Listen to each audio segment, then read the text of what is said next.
Welcome to the Friday edition of Brownie Bites here on YouTube. I'm Darrell Ryder coming to you from Cross Country Mortgage Campus in Berea, and a lot of injury news to get to leading up to Sunday's game against the Green Bay Packers. The Browns might need a new kicker. Andre Szmyt suffered a left calf injury in Friday's practice.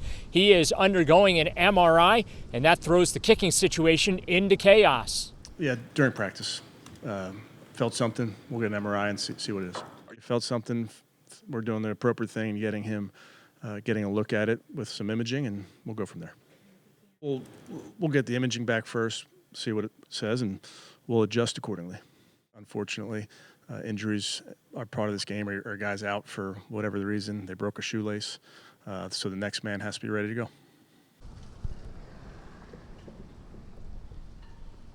Second-year defensive tackle Mike Hall Jr. will miss his third straight game. That knee is just not ready for game action. Also, left guard Joel Bitonio, as well as right tackle Jack Conklin, both listed as questionable, as is DeAndre Carter.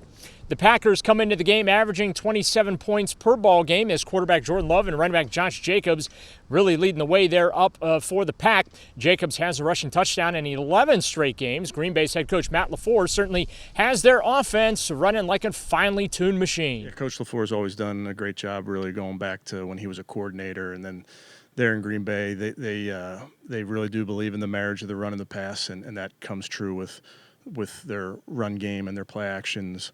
They do an excellent job of pre-snap motion with wide receivers, with tight ends, with running backs. So there's just a lot that goes into it. And ultimately, with offensive football, you're trying to make it look hard on the defense and be simple for you. And I'm sure the way they teach it, it's simple for them, but it does present challenges. They have great players across the board. They do a really good job of spreading the ball around. They have talented players at all positions that touch it. So just kind of to the previous point, it's a very sound system. So it's not, I don't think their offense, like our offense, is about one person. Josh Jacobs is outstanding. He has unbelievable patience, vision, power, speed, quickness. He fights for extra yards. They can use him in a variety of ways. He's really, really, really talented. Special athletes, obviously these guys are so competitive. I think that's the other piece of this, and just how hard they play this game. So I would prefer just to talk about our guy who is playing at a very high level and playing hard and making plays in the run and the pass. They are so talented. Micah Parsons is elite. We have a ton of respect for him. They're great players.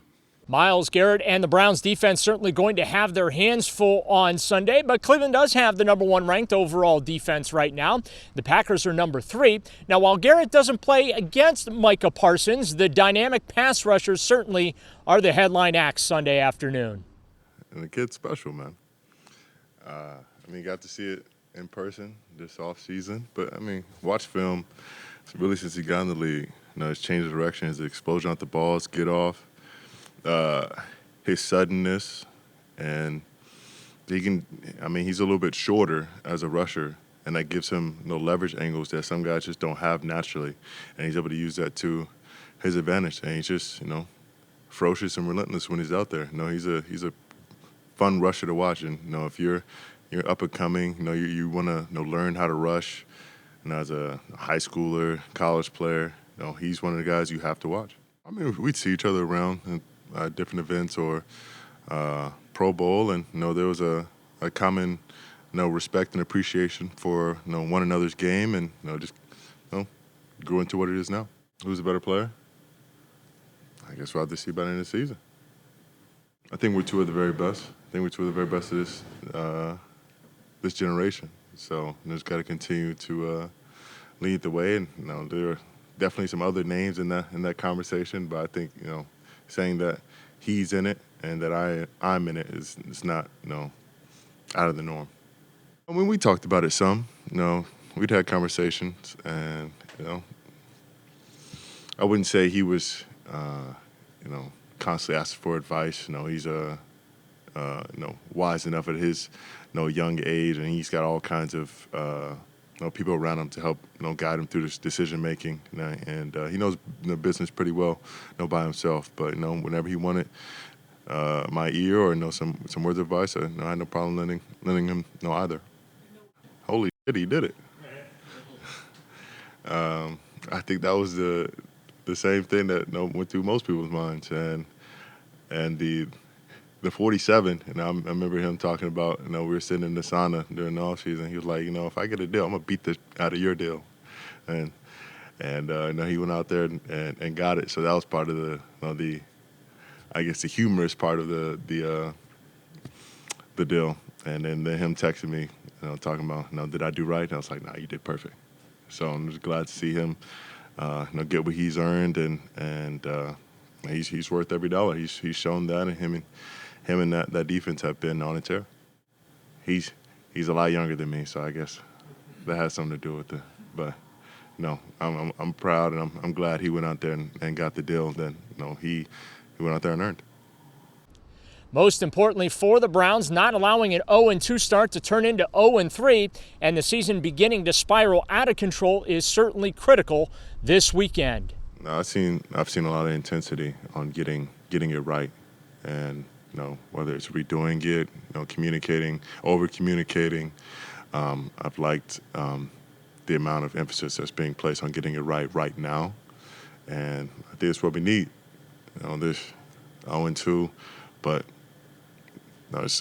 there's plenty of games left, plenty of season left. There's no reason to hit the panic button at this moment. I'll continue to stay the course, but realize what you have to adjust, look in the mirror, and then we take on this team and do what we know we can do. Got to get the ball out. Making plays, on the quarterback, making these TFLs, but we got to get the ball out with it. And I think that's been the big difference. We're -3 in the turnover margin, and that's not winning football. And we know that's the difference, and we just have to make that a point of emphasis and take that to the game field. I don't feel any pressure when I'm out there. It's just a matter of, in that moment, having that thought run through my head and, trying to find a way to do it. These guys are, very talented and securing the ball and keeping it away from us. So, just having, picking those spots, picking your moments, and allowing it to always be on my mind to make sure we make those plays, and keeping it on everyone's mind. So when we get those opportunities, we make the most out of them. The Browns will hold their walkthrough Saturday morning and, of course, have team meetings as well. Then host the Packers Sunday afternoon, 1 o'clock, down in Huntington Bank Field. That'll do it for this edition of Brownie Bites. Once again, thanks as always for watching us here on YouTube. And remember to subscribe to the 92.3 The Fan channel. With the Browns in Berea, I'm Darryl Ryder for Sports Radio 92.3 The Fan.